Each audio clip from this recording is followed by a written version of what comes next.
नमस्कार दर्शक बंधु मोर ही चैनल मु आपको स्वागत जनाऊँगी। आज आम जाना महाशिवरात्रि कहीं पालन हुए।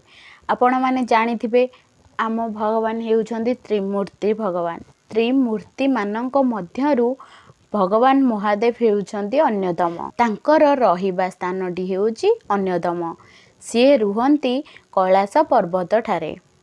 प्रभु शिव सबुबले ध्यान रे मग्न रुहंती। हिमालय रे पर्वत राजा हिमवंत राज्य कैलाश पर्वत पाखरे थिला।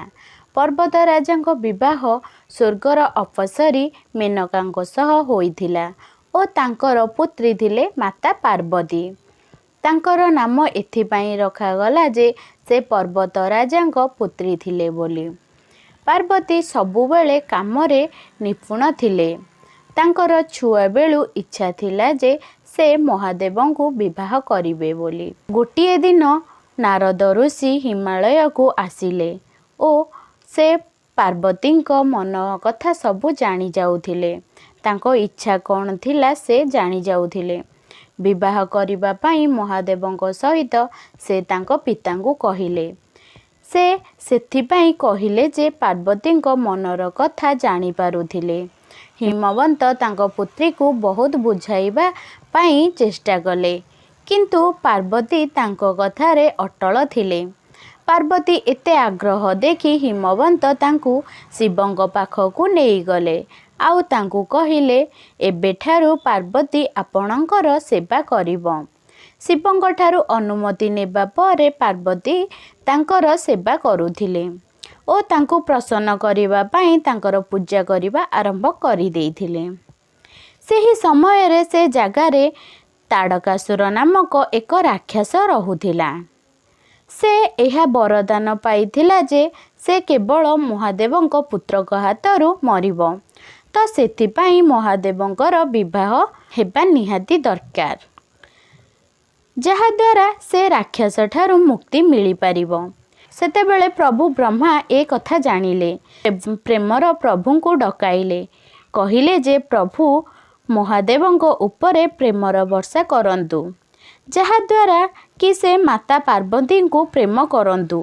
तुरंत प्रभु मन्मथ तांको स्त्री रति को नहीं सेठारे पहुँचिले ओ मन्मथ सेठारे पहुँची देखिले जे प्रभु ध्यान मग्न रे लीन अछंती। से भाबिले जे यांको ध्यान रे केमिति बाधा सृष्टि करिहेबो आउ निजर पठाइथिबा कार्य को किपरि सफल करा जाई पारिबो। सेतेबेले पार्वती महादेवंक पूजा करुथिले। सेतेबेले बाणटी को मारिले। विचलित होई महादेव तांकर तृतीय नयन खोलिदेले। तापरे तांको आखिरु बाहरुथिबा नियारे प्रेमर प्रभु मन्मथ जली गले।